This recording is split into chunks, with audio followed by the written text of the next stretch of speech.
Hi, this is a drip catcher. Now we are pouring casting slip into the mold.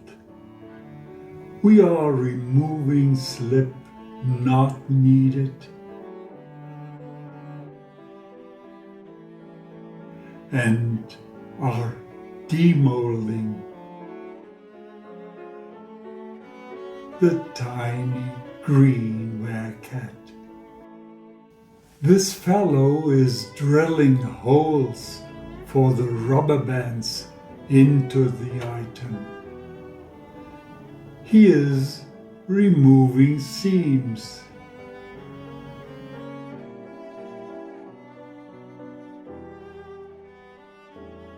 Finally, the bottom is leveled and the surface is smoothened out with a sponge.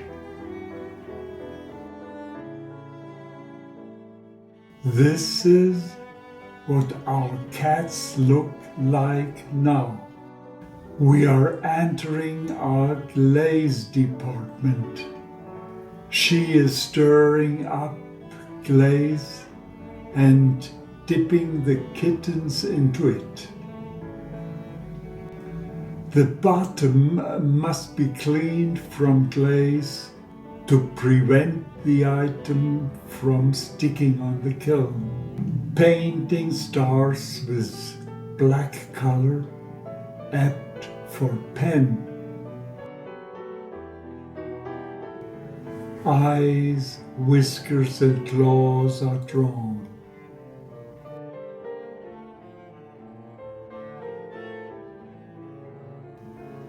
The cat's muzzle is painted yellow color, emphasizes the eyes.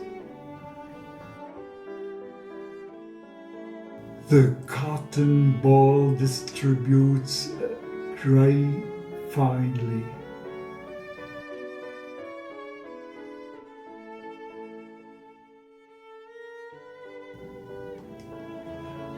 After firing, the cat has to be threaded. We hide the knot in the sponge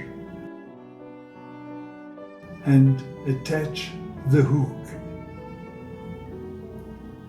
Now our cat is ready for shipping. The drip catcher ornates your teapot and protects your tablecloth. Enjoy your cup of tea. Bye.